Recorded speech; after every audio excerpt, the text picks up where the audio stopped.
Welcome to Magus and the media. Welcome back from such a long vacation. It wasn't really a vacation. The world never stops going as we all continue to try to find it. What I mean by vacation is I hope everyone had a wonderful holidays and a Merry Christmas. We've got a beautiful evening tonight. I like to say hello to everyone out there in the great expanse into the great world. So the idea for the evening is we've had a full year to try to understand where we've been. A full year to try to understand where we're going, and a full year to try to understand what is going to happen from here on out.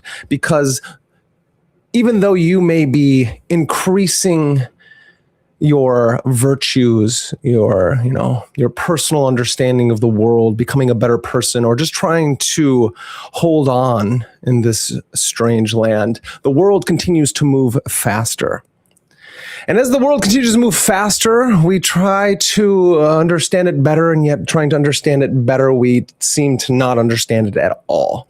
So this evening, we're going to go through a few things that have caught my attention, not only in the past few weeks, but in the past few months to the beginning of the year. And so we are in for a beautiful ride. Thank you for joining me on this New Year's Day live stream.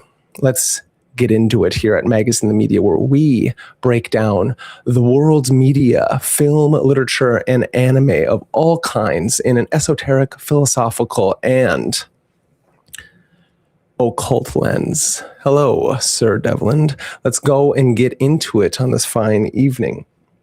So, from the beginning of the year, we've had a lot of strange occurrences. We have out one old man in the presidency in that great chair of the White House, and in another old man who doesn't really understand the world as well as he thinks he does, even though he confidently stands at the top of the system that we live in on this fine planet Earth, within this fine United States of America, and within whatever state, city, and township that you live in.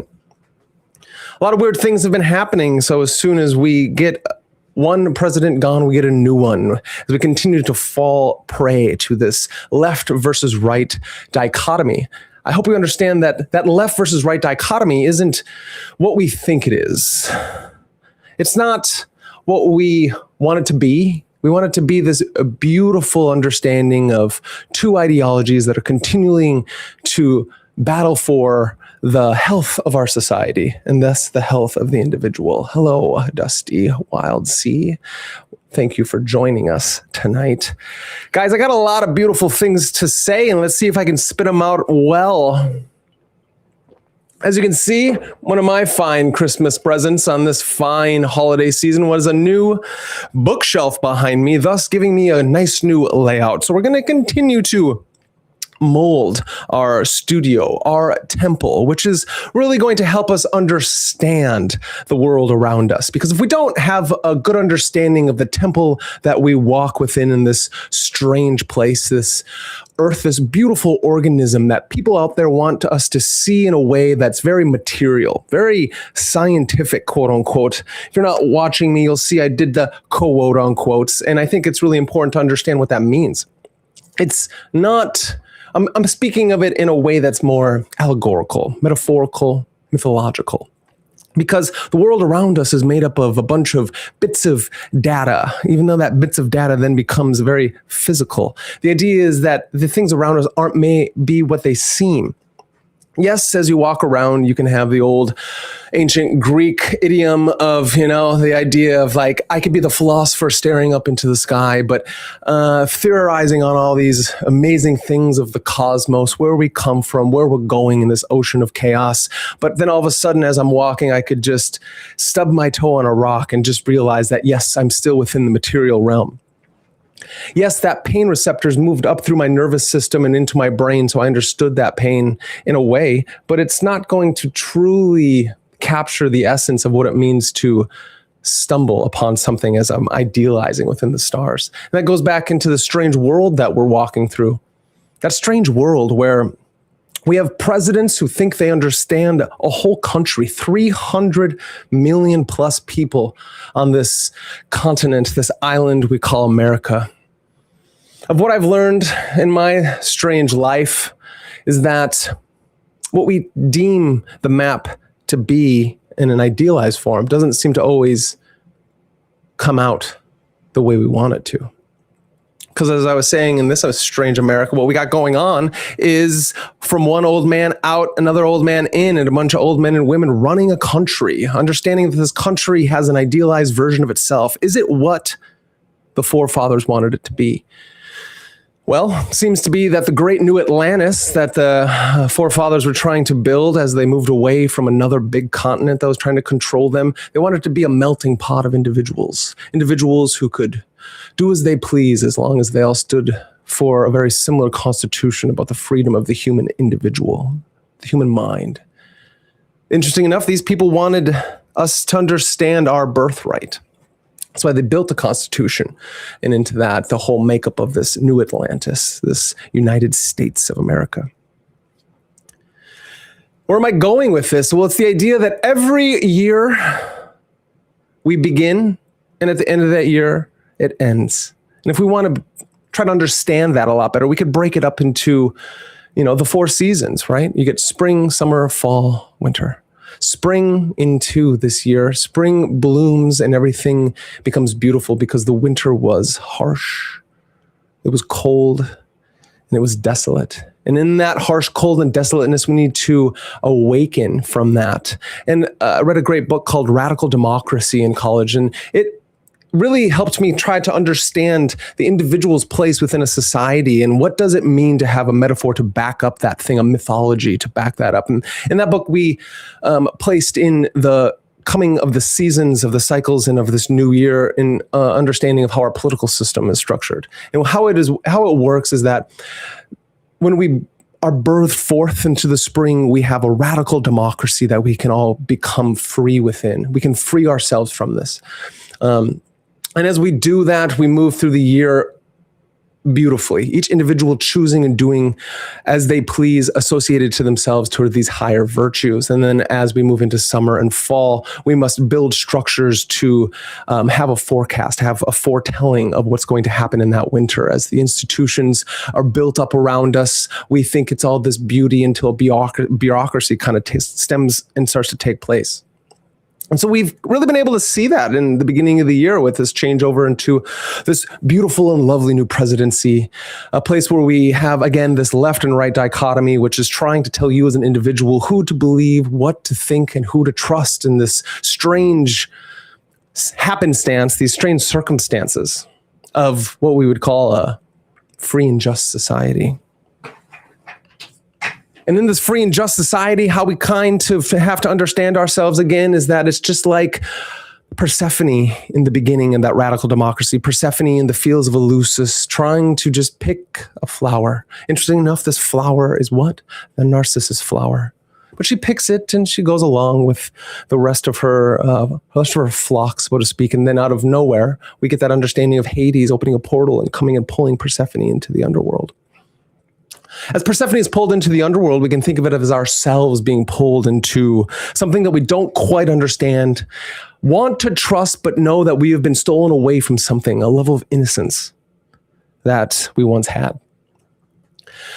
Well, I don't know about you all, but that level of innocence is something that has been kind of taken advantage of through not only this year with this newness, right? In 2025, we were promised that we would make the individual of this beautiful country first, and we would make it great again.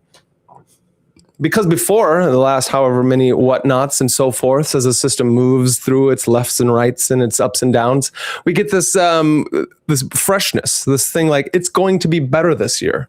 And I think that we have to understand where we came from and what needs to then get better. And I think there are different ways to navigate 2026.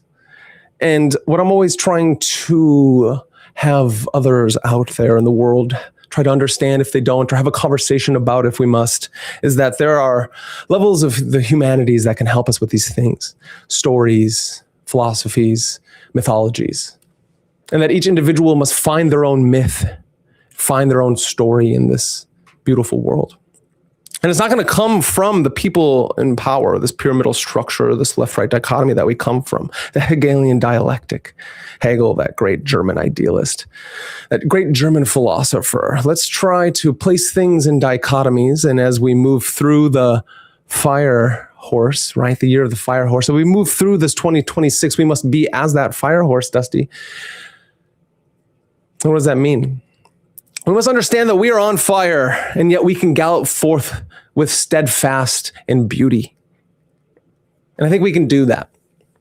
And I'm going to show you some things over the course of the next 40 minutes about the strangeness of the world that we live in, and how through the next year we can truly awaken in the beginning of this year, and we can stake claim to our path of the individual, the path of individuation. And I don't think the individual is the stopping point. And so there are some out there that may have a misunderstanding when the individual is placed at the center point, because each one of us is an individual, but we must put us on each one of us on a map of interconnectedness, because the world is becoming globalized, and we're not going to be able to stop it. There's no stopping the globalization of the world, just like there was no stopping the Hellenization of the world in ancient Greek times, and in the Near East and the Middle East of that time frame, Northern Africa, Europe, of all around. It was going to happen whether we wanted to or not. There were these supposed great minds that were moving things forward and conquering lands and bringing it forth into this great mecca of knowledge and politics and culture, this beautiful cultural system. So we could build great libraries and have many try to make it in that world, and many did. But I think what I'm finding is that most people are not understanding the cyclical nature of the movements of the world. And so if we can blend this, right? Because Plato in his great Republic, the great tome, always had an understanding that the individual and the society are integrated. The microcosm and the macrocosm are a must, and they must blend themselves in this beautiful marriage. And so I do these live streams because there's a lot of ideas that we just need to get off our chest, and I want others to know that they're not alone. They're not alone in thinking that things are strange. Not only that things are strange, they're weird, and they're only getting weirder. And so I must have us understand that this feeling of things getting weird, of us being in this madhouse, are not new. And there's so much not new that I've played this before, and I'm going to play it here for us all to see, is that the great Terence McKenna talked about it. He talked about it in such a way where he was trying to have others understand that it's not only just getting stranger, it's accelerating at such a fast pace. And so if we can understand, and this is my interpretation and my philosophy, and one that we try to have through the major ancient religions and contemporary mythological systems, is that if we understand the cyclical nature of these things, the adept can move through the world as an individual, interacting with other individuals, and we can formulate communities. And the globalization of the world doesn't have to be a horrendous thing. And as we move through the cycles of not only a society and as an individual, we can move through the cyclical nature of the earth itself, because things are getting strange. And we're going to make some claims here that maybe there are things out there that we think we understand, but we truly do not. And 2026 is only going to get stranger. So let's go to the great Terence McKenna as we do it live today. He is not necessarily good, or novelty is complex. That's what it is. And so I see really a concatenation of tendencies and forces here at the end. It's only going to get weirder. The level of contradiction is going to rise excruciatingly, even beyond the excruciating present levels of contradiction. I think it's just going to get weirder and weirder and weirder, and finally it's going to be so weird that people are going to have to talk about how weird it is. And at that point, novelty theory can come out of the woods, because eventually people are going to say, what the hell is going on? And that's exactly what we're saying. What the absolute hell is going on? What has happened this year that someone like the great Terence McKenna couldn't even comprehend? What's happened this year is that we've gone from strange to even weirder. A reality TV host, a reality TV show, a realtor, one of the great realtors of America is the president of the United States of America. And he already was once before, but everyone wants to state the claim that he is going to save the world, right? And then others think he is going to demolish the world. And I think that we give people too much power, obviously, which is why all these strange dystopian terms are being laced at a single individual. And I think, again, one of the crazy things we do is we want to encompass it into one individual. It's like an egregore, a great entity that is created as an idea and is turned into a thought form that all of a sudden has agency in its own right. Agency associated to our own collective understanding and collective mind of the energy that we put forth into it. Ideas taking shape and becoming an entity in and of themselves. Lots of things are like that. This man at the head of office is one of those things. And we have given him power through years and years and years of buildup, right? And I'm saying he's good. I'm not saying he's bad. That's not the point, I think, of this position as an individual, as me, as like a philosopher, as a Magus in the media, the speaking voice of whatever this egregore I'm wanting to help create as well. We're going to give energy to it so we can see it from a different lens. Like these talking heads out there in the world are giving us a headache with their misunderstanding of symbolism and metaphor and analogy. Yes, we have to take place and understand a lot of things are happening, a lot of crazy laws. How many times did the Donald just sign things one after another with this great sword, this great pen, this magical implement? The chaos magician himself, Donald, he has done crazy things. He takes this energy and he moves it through, and we forget that there's actually a whole team in the system of archonic, real people behind him, a system that has been in place for a very long time. So let's not have a misunderstanding, because we must understand the lens of the political, the polis, as Aristotle would say. We can't get away from the political, but we can bring it back into the realms of the philosophical, the metaphysical, the cosmological, history itself as we move through things. Because if we only take it as what it is, this 4 years to the 4 years before it, with the great Sleepy Joe, and then the Donald before then, and then the Obama and back and forth Bushes. We're gonna fall into a sleep like a martial artist, right? As we're moving as martial artists, as you're boxing, you're doing jiu-jitsu, or any kind of art where you're having a sparring session, or even with yourself, there's forming a rhythm.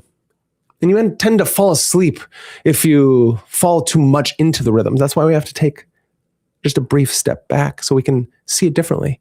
Because as long as it keeps getting weirder and weirder and weirder until we're all just kind of like, what the hell is going on? Because the firestorm that the Donald brought into our lives in the beginning of the year, right? After we were trying to figure out where the hell were we the year before, then the whole West Coast, the great Hollywood, the occult mecca of America for a long time, the place where magic takes place, it started to burn down. The Great Fire, which was in one respects in the political, turned into the storytelling, and all of a sudden LA was burning. What's going on? As LA burns, we're actually unleashing a lot of things. A lot of strange things happened. And exactly, thank you. Welcome in. A lot of strange things happen. And 2026 is here, the year of peace, but also the year where we must understand our place within the peace. Because if we are moving into the year of the fire horse, whatever that means, I'm not stating to know what that means, but we can symbolize that down to again, if we become the great horse that moves with steadfastness and the one who can balance the great powers, this beautiful ancient animal, then the fires won't hurt so bad, because what if we're the ones who can walk steady in the fire? And that's what I'm trying to get the point across. And why I'm not like afraid, because if we go through year after year, I don't think it's ever not been strange and not been crazy, because novelty continues to increase. What does that mean? In this respect, I can mean it as information, as Robert Anton Wilson talked about. Information continues to increase and accelerate. And that information and that acceleration is like in the acceleration of knowledge. Look where we've been to where we're going. I'm not saying knowledge is in wisdom, because that's different, but knowledge is information. And we're building it, and we're creating this new Akashic records, this new information keeping system. We're speaking through it right now, and that's why it's so beautiful. And that's why globalization, this new Atlantis, this world, this spaceship Earth, let's not fall into this folly that any one person is running it. Because what we're trying to help people understand, and I think that's what the great knowledge of the great adepts of old, the great magical world, the great magical metaphysical physio world of myth is here for. That you become your own main character in that anime, in that story. You're the heroes. You're the heroes. You're the hero on his adventure, on his hero's journey. And so, again, I just want us to not throw out the individual, but as Grant Morrison talked about, the individual was but a scaffolding to what has come next. And the thing is, none of us know what has come next, because what is next, I think, is going to be more insane than we can ever imagine. So, as we do it live, let's go back to the great Terence McKenna. It's just too nuts. It's not enough to say it's nuts. You have to explain why it's so nuts. I look for the invention of artificial life, the cloning of human beings, possible contact with extraterrestrials. I think if we could name all those off, let's hear that again, because I'm pretty sure that's what's going on right now, right? Possible contact with extraterrestrials. Possible contact with extraterrestrials we've never before. We have probably, but oh my Lord. Oh my UFO. Oh my UAP. Craziness. Every day people are trying to tell us that disclosure is coming. Maybe disclosure has already been here. I think that is maybe only going around in the conspiratorial realms, or the occult realms, or the magical realms, or the storytelling realms, or the schizo poster realms. But the idea is that what if disclosure was already here and we missed it? Because I think they've been trying to talk to us about disclosure forever. And right now we're breaking things down into their strange terms. UAP before was UFO, and before we probably talked about it as fairy tales and like fairies, angels, elementals or whatnot and so forth. And so if we can go back to our stories, I think we can have a better understanding of these collective thought forms we call UFOs or UAPs. Because as the great Jacques Vallée talked about, or Carl Jung talked about, is what we do is we put around the psychic energy of the unknown when we place it in a worldview that we know.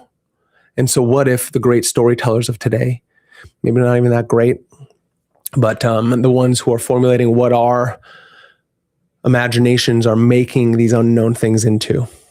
So these are just the thoughts. Why do we think UFOs look the way they do? Like drones, like spaceships, like these saucers? I don't know. We have ideas. Maybe it's because it's been pushed into our minds that we have to think like that. And so that's why we take on new systems, the magical Western esoteric system of what could these things possibly be, these unknowns? What if they're not UFOs or UAPs at all? Maybe the interdimensional, maybe the ultra-dimensional, or maybe it's parts of ourselves that we're trying to get to know better, and yet we keep pushing away. Terrestrials, possible human immortality, and at the same time, appalling acts of brutality, genocide. Immortality, like what Silicon Valley is trying to tell us, as well as the Elon Musks and all these people talking about the singularity coming, and even Ivanka Trump's husband. He said it. You can find it. He talked about how we may be the first immortal generation. We also may be the last generation to die. So maybe the next one. And so this isn't a farce. This isn't strange. Our stories have been talking about immortality for a long time. But what does it mean? What does it matter? And how do we live our lives based upon it? Race baiting, homophobia, famine, starvation, because the systems which are in place to keep the world sane are utterly inadequate to the forces that have been unleashed. The collapse of... Exactly.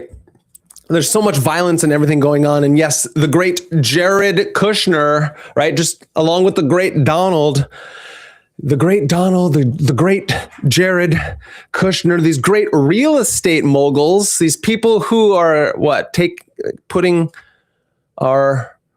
ones who build our homes, build homes for people, such beautiful homes.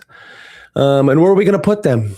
Well, just like Terence just said, what happens when a world gives birth to a new civilization, to a globalized world? We must move in to new places. Not going to say where those new places are, but I think we all know. Sometimes it's interesting. Sometimes it's interesting where we take mythology and metaphor too far. What does it mean to have a home? And what does it mean as an individual, the great adept, the hero on his journey, to take his stake in the world? And when we can't read these things for metaphor and myth as stories that can help change our lives and may have historical value, but who wrote those stories? Who wrote those facts? And when God comes down and tells us that I created this for you, like in the great Eden, Garden of Eden, this is for you. What does that mean as stewards of that land? And I think these are important things to ask. I think these are important questions. Because it's only going to get stranger as we move into the winter, right? We are in the great winter. And in this book I was talking about earlier, The Radical Democracy, the institutions take hold because they're trying to help protect us, because they tend to take in a lot of data information because something strange is coming, and that's what it's trying to tell us. So every time we move into that, the strangeness is the forces of nature themselves. So if we can try to understand the forces of nature themselves, what do they mean? And as our nervous system takes in models of reality, our brain has to put stories to them. Otherwise, we don't understand. And if we move too far into the material, we're going to put terrible stories to them that don't actually integrate with our storytelling faculties, like giving it a great cosmology, a great cosmogenic cycle to these forces of nature that are physical and material, and they move our seasons, right? And they help us stay warm and survive, the basic living structure of being born and living and dying, and everything that we have to do to keep ourselves moving through that structure and system. The great 2025, as we moved through it, had some strange twists and turns, right? It's almost as if we can't keep up with all the information that's out there. Obviously. Our temples, like I was saying in the beginning, are the place where we can move into and we can find stillness, and then we can reassociate ourselves to the world. So when we go into the world of the strange, the world of novelty, and this ever-increasing information acceleration, we can have a better understanding of how to move through it.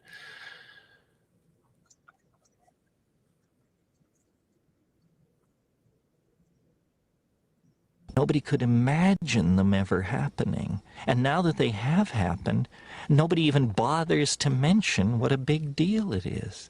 The fact that there is no such thing as the Soviet Union, people never talk about it anymore. But when I was a kid, the notion that that would ever change was beyond conceiving.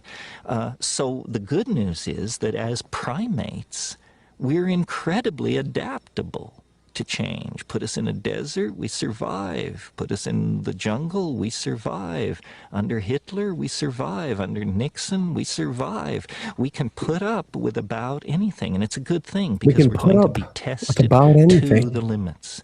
And we're going to be tested to the limits, and I think we are. We're being tested to the limits because of what's going on in this crazy world is, as he said, as much as is happening that is beautiful, just as much as is happening as is insane. There's so much madness in the world. That's why I call it the fallen world, this kingdom, this Malkuth, the bottom of the tree. We're attached to the hollow, the husks. And we've had a crazy time in this world. You know, you get talking heads fighting, nobody wanting to ask the real questions. You get assassinations of individuals, and people want to shut the door and others want to open it. And all dialogue isn't going through this nervous system, this understanding of models of reality. It's wild. It's wild that everybody stakes the claim that they know the truth. And I think that's where we're misunderstanding each other. Because when we say, I know the truth, that states that there is this great noun truth that we must all tap directly into with our perspective perceiving apparatuses, which we call the nervous system. And we're not going to be able to do it. We're not going to be able to do it. And that's why we have models of reality that we view these lenses through. And doing so, these lenses that we have are kind of foggy. So we must unfog those lenses. Let's unfog the lenses so we don't become too serious with ourselves.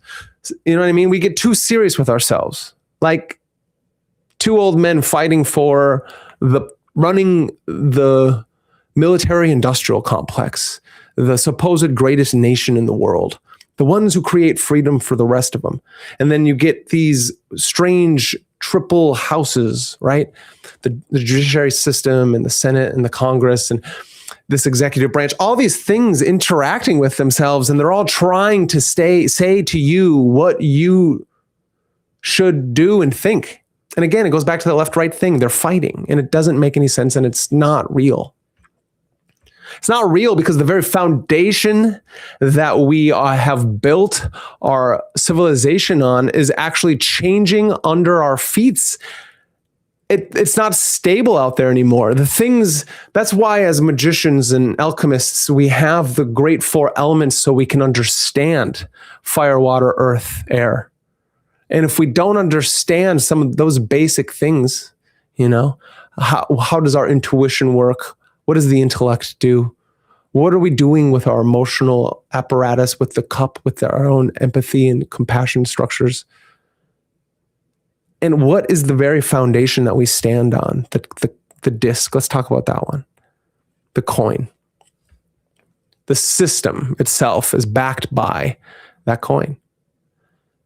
But what happens when that coin starts to change into something else, right? So the great Donald here is talking about what it happens when that is changing into something else. As we do it live here on this fine New Year's Day, let's hear it. Let's have him talk about it.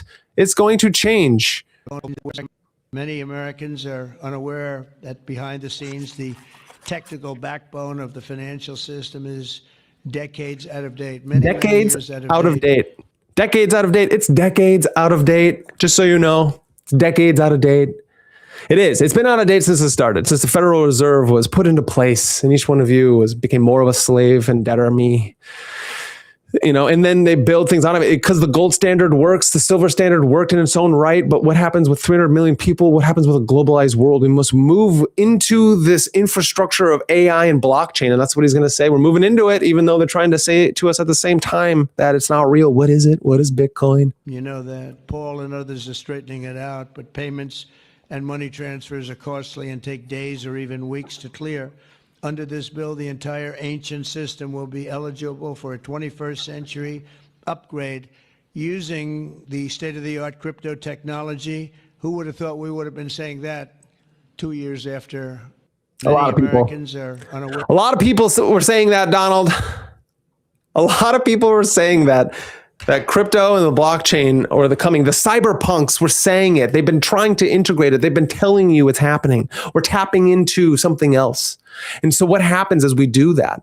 This financial structure is going to change and it's moving into the blockchain. So what's going on in cryptocurrency right now is just the precipice for the globalized world. So we can all be interconnected. And at that same time, we get a psychopath dystopian society where AI is the backbone of everything. Who runs that AI and what is it? Is AI an interdimensional being or a interdimensional race of something else, extra higher powers? Not? Is it us in the future coming back trying to help us? Is it a demon? No one knows. And anybody who tries to tell you they know is a charlatan and a fool. But we have ideas. And that's why we go back to the Gnostics, the Near East and their mythologies. We go to the sci-fi and the fantasy, the dystopian. We go to these great anime stories. Psychopath tries to tell it to us. That what happens when all of our structures are like sanitized and whitewashed. And I just mean sanitized and whitewashed as in like you take all of the play out of it. And we try to predict things in a material universe, and then we interplace it with an AI religion or this higher power being more than the interconnectedness of the human heart into this platonic realm of the good, laid with backbones of virtue and understanding the natural forces of nature. And we all sanitize that. And we place it into a little box. Strange. Donald's trying to tell us something. And are we willing to listen? Are we willing to listen? Because the house is on fire, right? As Buddhism tells us. The house is on fire, the great Buddha says, and you don't even know what's happening. The great house is on fire because in all realms, and even in the occult realms, we get people trying to tell us what to do and what to think. And then they wrap it in this strange nonsense. The strange nonsense of trying to tell us something that is extraordinary, trying to tell us something of the mystery of the world. I'm going to show you who it is. He's getting a lot of, putting himself out there a lot. I'm running Magus in the media, posting to all the things, trying to spread the great message, the great word of the adept, trying to help us uncover the symbols and the signs and the stories, and there's life at the same time. He's not doing this on his own. And if he is, good for him. He's got nothing else to do because he's making enough money to post continuously and write tomes. These books are huge, going on all these podcasts. He obviously has a team around him, and if he doesn't, good for him. I would love to debate you, Jason. Jason Giorgiani, I would love to debate you. I would love to just chat. You have a well house of information and reading. You've done it a lot. I can tell. But at the same time, in this strange world we live in, it's not okay to tell people certain, like in things in certain ways, that you know it for sure. This black pill nature that you have of trying to tell people that it's all at a loss. It misses the mark of what the archons and what the Gnostics were trying to tell us with being the divine spark locked in the material world. And so let's go to it. Here's a few clips from Jason Giorgiani trying to tell people what he thinks. And there's something wrong with it because a lot of people take him at his word because he's doing a lot more reading than others. So he's on the Danny Jones podcast. Danny Jones puts out a lot of things out there, and he's got this guy on here. So let's listen to it. Here we go. Do you believe in God? No. Not only do I not believe Scoffs. in God, No. I think that the belief in God is extremely deleterious. It's probably the worst thing that anyone could do for himself. And the reason has to do with free And this is what he's going to get into. He's going to lay it all out there. And he's got this little smirk on his face, and it's just such an interesting thing. And what people may say the same thing about me when I'm chatting, and I, think something is funny, or I think what's going on is what my ideas are amazing. But I want us to know that there's he's got this certain argument that shows up again and again in modern thought. And especially among people who are trying to take human agency seriously. It's an argument that presents itself as liberating. He's trying to tell you this is how you're going to wake up from the matrix, and even protective. It says that belief in God undermines free will, and it erodes responsibility and ultimately diminishes the human individual. will. Right. So now what are we? Almost 3.5 hours in, and this is extremely central to my work.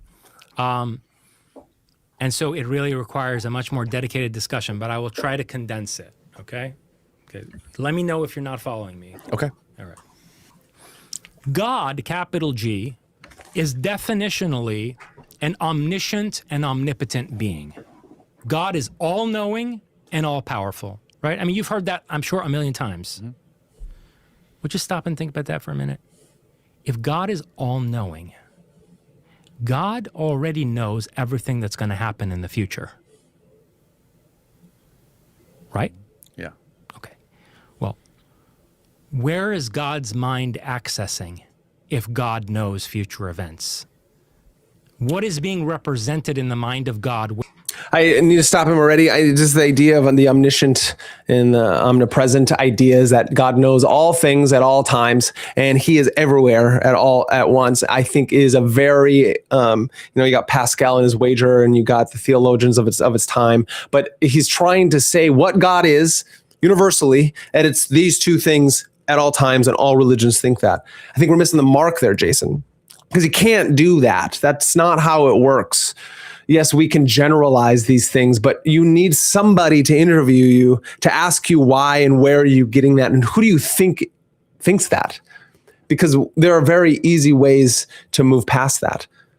And then understand that many ancient traditions, as well as modern religious traditions, don't view God as those two things. They may say they do, but then they break it down theologically with good arguments.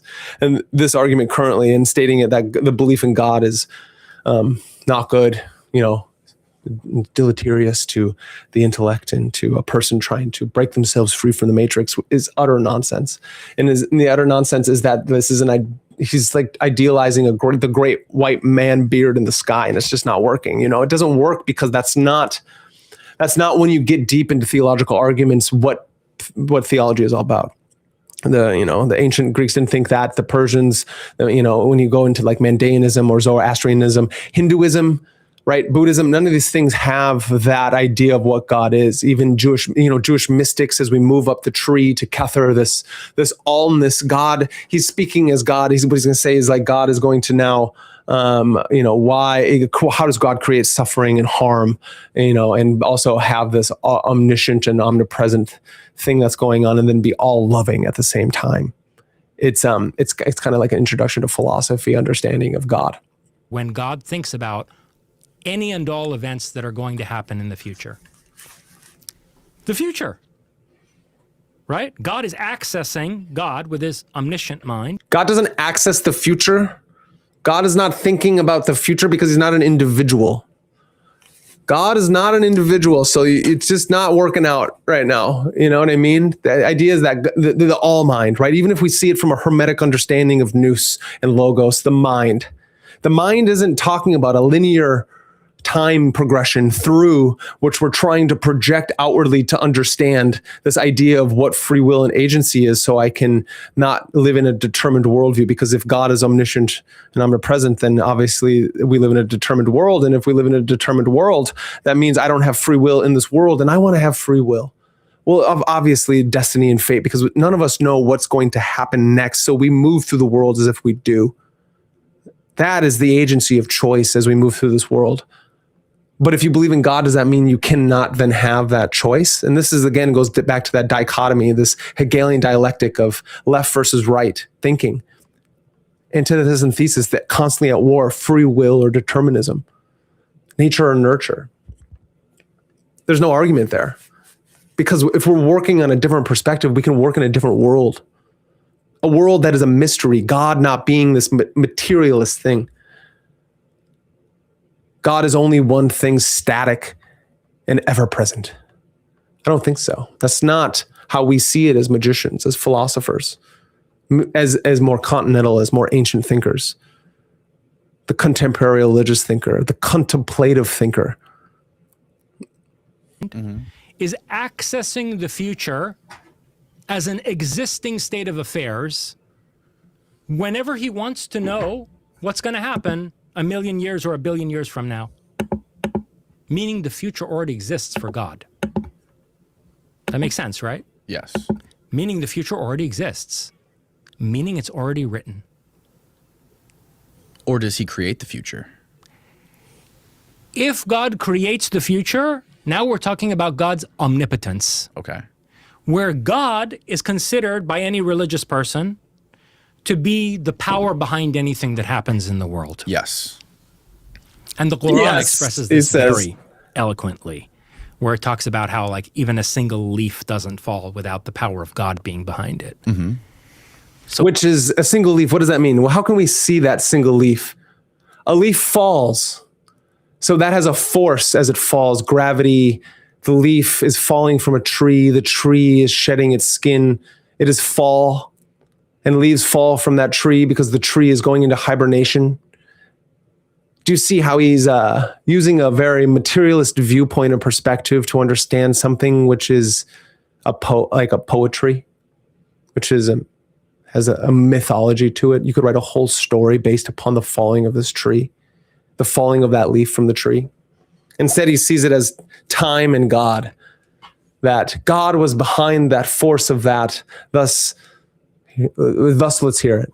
So it's absolute fatalism in the sense that everything that happens in the world and everything that you do, that you think you do, everything you're under the illusion of having chosen to do yourself is actually an expression of the power of God. And then he did it. It's absolute fatalism. That absolute fatalism is that you couldn't do anything that God didn't already know. Thus, you were determined, and it has this. Do you hear his intonation? It was evil. That is bad. You have to break free from the matrix. God is stealing your loosh. The archons are in control. The matrix has you. And it's like, metaphorically, yes, the matrix has you. Mythologically, yes, the matrix. Why? Because you haven't outgrown your first basic structures of the robot nature of humans. You have 4 circuits in the human biocomputer that we could use as a model. And above those 4, or you have more. You have 4 more, creating the 8 circuit structure, just like the 8 trigrams of the Bhagavad, just like, just like in chess, we can understand the models of circuitry that way. 8 chakras, we move up and down. There's many different understandings of this. Break free means to understand the own robothood of this, not that somebody outside of you is trying to hold you down, but that you have a higher nature than just the robot, the matrix, the material. You have a soul that is encompassed into all the things within and without. And that God is that selfness, right? Something higher and an ideal. The force itself that encompasses all things. It's not the fatalistic nature of a static world where God is moving all the dots and lines like a sorcerer, right? We want to think of God as something else than that.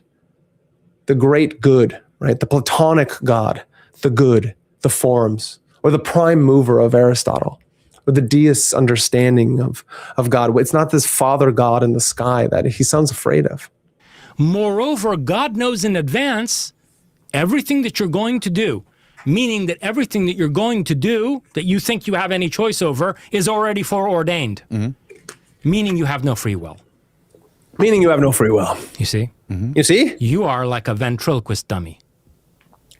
So, an immediate consequence of belief in an all-knowing and all-powerful being is the negation of your own free will, which I consider to be the worst thing conceivable. The worst thing conceivable. Interesting enough. So let's try to break that down and try to understand that. What's happening again in this argument is a move of radical simplification followed by more condemnation. A vast and internally diverse field of thought gets reduced to a single rigid metaphysical caricature. And then that caricature is treated as self-evident. This is the way it is. Well, that's dangerous because that's the exact same push that we're getting from the last year of 2025. That is the way it is. And when you get characters out there who are trying to tell you, maybe that's not the way it is, can we look at it differently?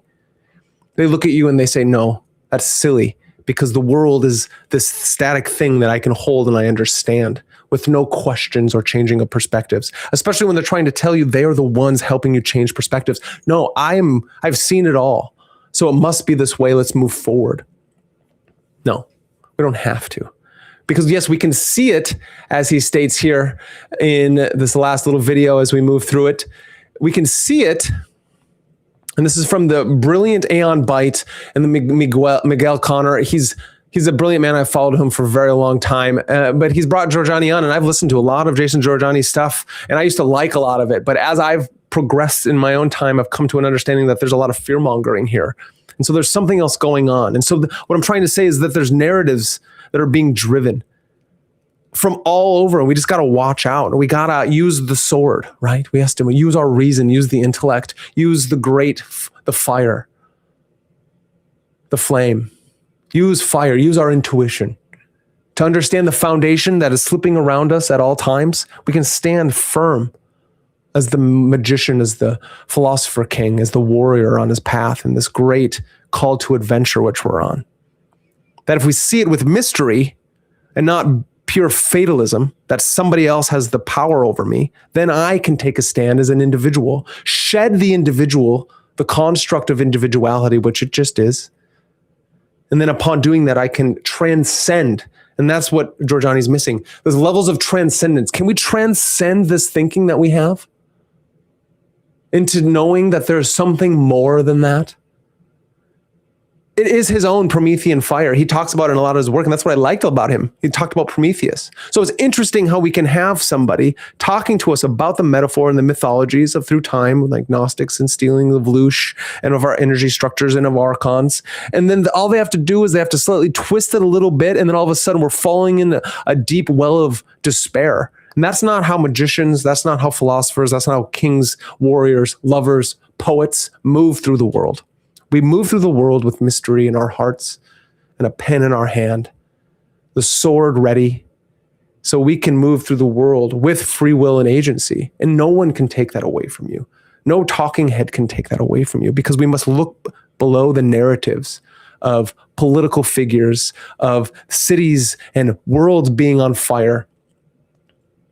People hate, violence, all this craziness around us.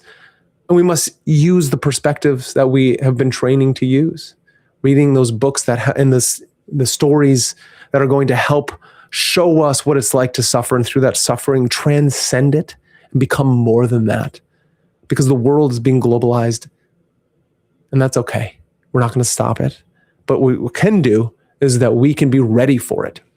And be ready for it is we can understand these simple things, and that every day you can just put them into action and have an embodied practice, and understand that no matter what levels of fatalism or free will you think you may not have, but if you go through the world as if you do, then I think you can create that world where that matters. And then things will change because your perspective is changing. As the eye is cleansed, all will be revealed. And so we just got to know what things are happening. So let's hear one more perspective from Giorgiani that is just made for us. Hope you don't mind if I give away the Gnostic plot. Aeon Byte, everyone should watch it. He's brilliant. I love his work. By archons, we are food for the moon, as Gurdjieff said, and you mentioned in your book. We are Lush, and we are trapped in a sort of ranch, right? I mean, to put it very blunt and basic. The first person to make this observation in modern paranormal research was actually Charles Fort. He was, you're right. In the 1920s said, we're being farmed. We're property, and this is a farm. That's Jupiter's Ascending. I just want everyone to know it's written out there. It's already in the collective. This isn't new. He didn't come up with this. Charles Fort didn't come up with this. This is a Gnostic idea of how the world is working, that we're being farmed by the archons. The archons are these great gods or demigods that built our world. As Sophia fell from the Aeon, and Aeon fell from the Pleroma. It's in the Pistis Sophia. It's a Gnostic text, and you can find it. You can read it. This isn't new. And it's a metaphor. It's a mythology. It's a cosmogenic. It's a cosmological it's a creation story. It's before Genesis. And so this can be taken literally, and maybe it happened, and if it did, we're going to figure it out. And that's a crazy story. It's a crazy movie, the life of Earth and humans within it. But if we see it as a metaphor, also a different model of experiencing the world, we can, I think Heidegger called it, we can, as beings in the world, Dasein, we can find meaning in the world. That's not what being in time is about. But I think Heidegger is trying to talk to us about the existence, our existential individual beingness of being in the world. Trying to understand things here. We're just trying to break them down. And being farmed is one way of seeing it.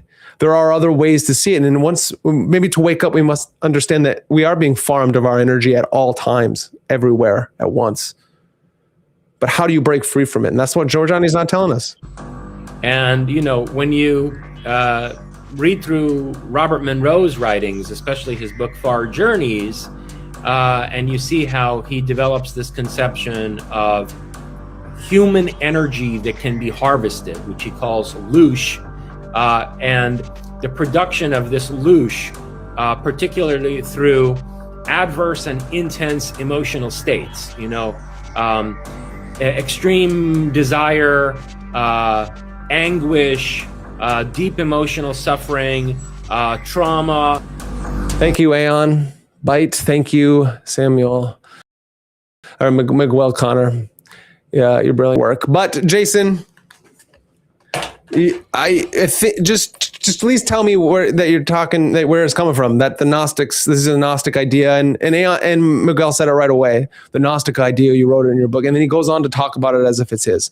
That's where I'm trying to call that out. I'm trying just to be like, hey, let's slow down a little. Let's talk about what that means, the stealing of loosh, and let's also talk about there's many other like Gnostic, Neoplatonic thinkers out there, like the great Iamblichus is in his Theurgy, in his De Mysteriis. He talked about how yes, there is this understanding of the Gnostics and us being light stuck in this material world. But at the same time, matter, the materialness of that world is not evil. The body's not evil. We actually need it to have an embodied world. So we can be in the world, and in being in the world, we can find our place in the vast horizons of the great mystery. And so 2026 is a new year. It's a new year, and we don't have to be afraid anymore. In the beginning of last year, there was great fires and we had this great political upheaval. It's going to continue to happen. The great fires are going to change into different forms and different shapes.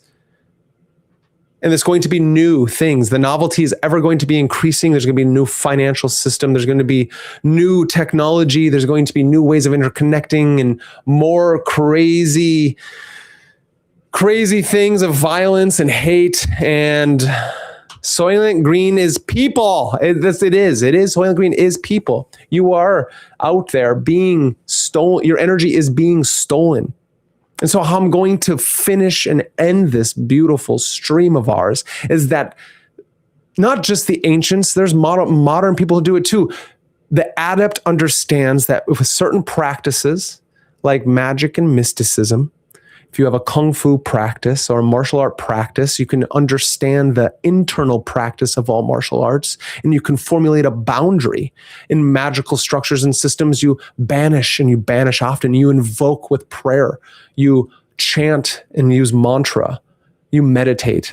And then you go in the world, and it's a lot easier to be that fire horse. In this year of the fire horse, I think it's trying to tell us something. So breathe correctly. Be authentic. Find a practice. Understand that craziness is going to happen. Charlatans are trying to tell us what to do. And if anyone's trying to tell you what to do and how to think, what is the model of reality? How static the world is, that you are stupid for believing in God, into a higher ideal, that there is a true self, that there is this divine spark. And what we're trying to do is not only ascend towards divinity and transcend our mundane natures, we are also going to metaphorically and literally understand the world in a metaphorical way. And you can understand it literally too, but you must use many different models. That's the only thing I'm going to continue to say that you must do. You must just take in many perspectives. And as the great Bruce Lee said, you must take what is useful, discard what is useless, and then make it essentially your own. Paraphrased. Brandon Lee, right here. Magus in the media. Thank you all for watching. I truly appreciate you. There's a lot coming out. I'm going to be breaking down anime, JJK, Demon Slayer, Boruto, Kagurabachi. Amazing. There's amazing stories. That is going to be coming out because these are maps of how to experience reality. They are science fiction, they are fantasy, they are stories, but there are stories of these elementary ideas, of these archetypes, of paradigms as they shift and the human experience unfolds. You will suffer, these characters suffer. And upon that suffering, if you have an embodied practice, you can transcend that suffering. We don't know what is going to happen, and you don't have to. Because as long as every day you understand that the future is now, the past is now, and now is now. And that's not goopy, new agey stuff. If we just try to live in the moment, which is really hard, but we have to understand our emotional states and not get caught up in them. I do it all the time. Come back to your breath, breathe through the lower dantian, breathe through whatever it is, those structures you have, and try to move through the world with confidence. Find that internal person, that internal self, and connect with something higher than yourself so you can tap into the self. I got Full Metal Alchemist coming out soon. What is the Full Metal Cross? Why does Azumi Curtis, Edward and Alphonse Elric wear it on them? What does it mean? It's everything I've been talking about, moving through and finding and connecting. Many other things coming out soon. Thank you all for watching. I appreciate every single one of you. Welcome to 2026. It's only going to get crazier. It's only going to get stranger. And we must see the charlatans and the Agent Smiths everywhere so we can help each other and look and notice the other invisibles out there that are trying to also make it in this strange world. Have a beautiful evening. Good night.